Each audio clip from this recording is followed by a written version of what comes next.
Trabajo práctico experimental de cinética química. En la experiencia número 1, se buscará estudiar la influencia del grado de división en la velocidad de reacción. Para ello utilizaremos los materiales que se indican en el listado. Disponemos de hierro en 3 formas. Formas de lámina, limaduras y bolillas.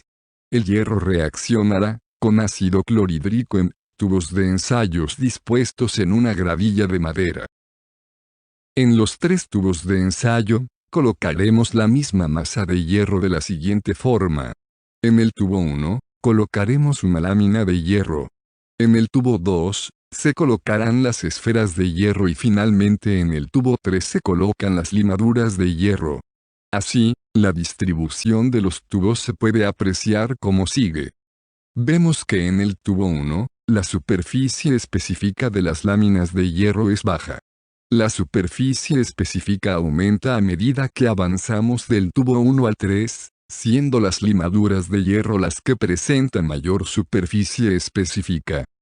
Luego acercar cuidadosamente el vaso de precipitado con la solución ácida concentrada.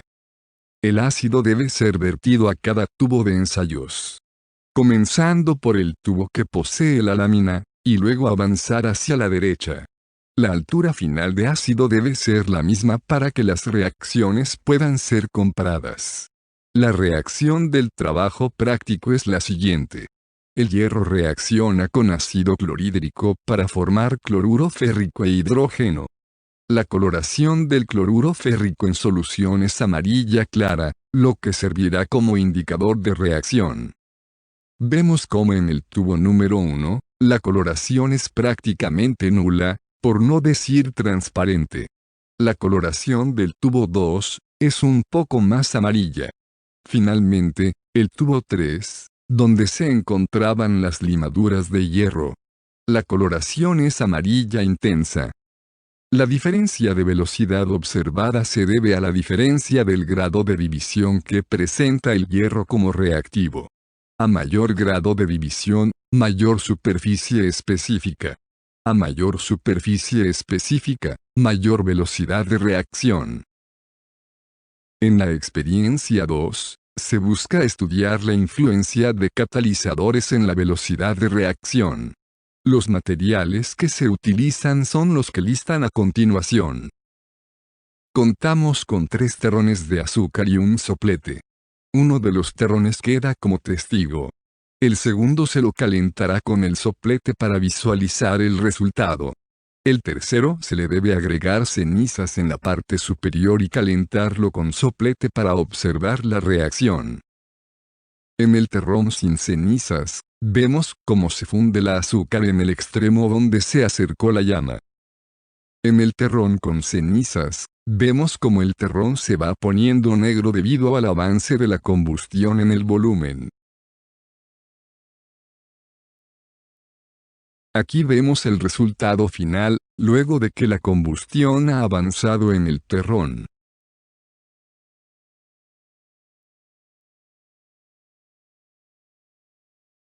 ¿Qué es lo que hacen las cenizas con el terrón de azúcar? Las cenizas actúan como catalizador de reacción.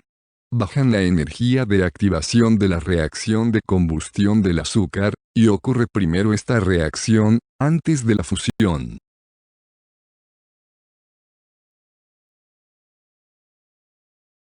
Aquí vemos el terrón de azúcar carbonizado debido al avance de la reacción de combustión.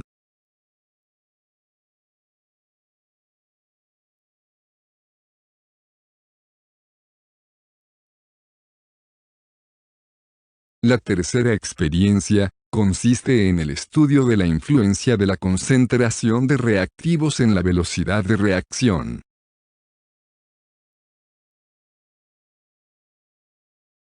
Estudiaremos la reacción que figura en la siguiente filmina.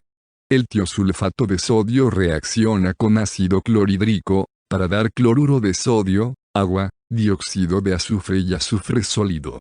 La evidencia que tenemos que la reacción ocurre, es la formación de azufre coloidal como producto.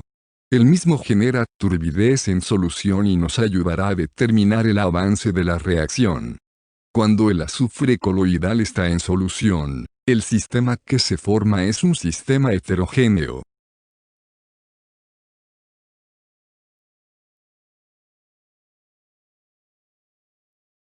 Los materiales a utilizar son los que se listan a continuación. Para lograr la concentración decreciente de tiosulfato de sodio, agregaremos volúmenes decrecientes del reactivo a 4 tubos de ensayo. Completaremos el volumen en cada tubo con agua para así lograr 6 mililitros de volumen final. Por otro lado, tenemos 4 tubos de ensayo, con 6 mililitros de ácido clorhídrico. Es claro que estamos disminuyendo la concentración de tiosulfato de sodio y manteniendo constante la concentración de ácido. Se debe registrar, para cada concentración de tiosulfato evaluada, el tiempo donde se observa la turbidez en solución. Veremos que la velocidad de reacción es cada vez menor a medida que baja la concentración de tiosulfato de sodio. Aquí vemos cómo se extrae un volumen de solución con pipeta. El operador debe activar la reacción y observar con cronómetro cuando haya turbidez para registrar los tiempos.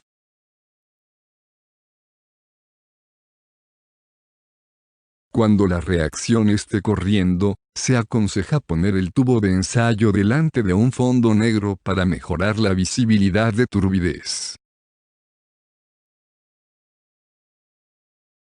Acá vemos como un sistema que ya reaccionó, presenta una turbidez apreciable. En la experiencia 4, deseamos evaluar la influencia de la temperatura en la velocidad de reacción. Para ello, se trabaja con la misma reacción de la experiencia 3. Estos son los materiales utilizados en la experiencia.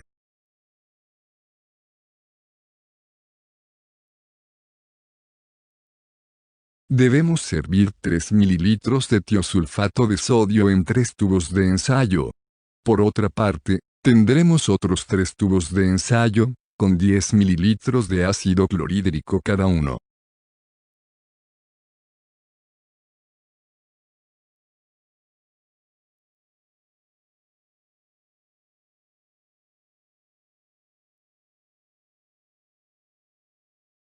Cuando ya tenemos los 3 tubos de tiosulfato de sodio y los 3 tubos con ácido, procedemos a calentarlos para realizar la reacción a distintas temperaturas.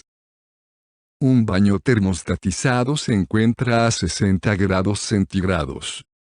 El otro baño termostatizado se encuentra a 40 grados centígrados.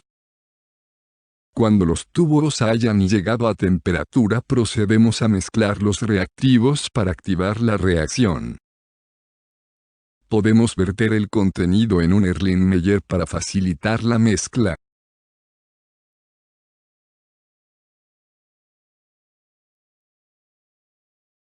Se aconseja poner un papel debajo con una cruz como indicador de turbidez. La cruz desaparecerá cuando el avance de reacción sea suficiente como para generar la turbidez necesaria. Aquí vemos el sistema de reacción en el estado final. El objetivo de la experiencia será obtener la siguiente información. Para las distintas temperaturas medidas, registrar el tiempo de reacción y observar cuál es la dependencia de las variables. Cuando se dispongan de todos los datos, se deben realizar dos tipos de gráficos. En el primero, se grafica concentración de tiosulfato de sodio versus tiempo de reacción. En el segundo, se grafica concentración de tiosulfato de sodio versus la inversa del tiempo de reacción.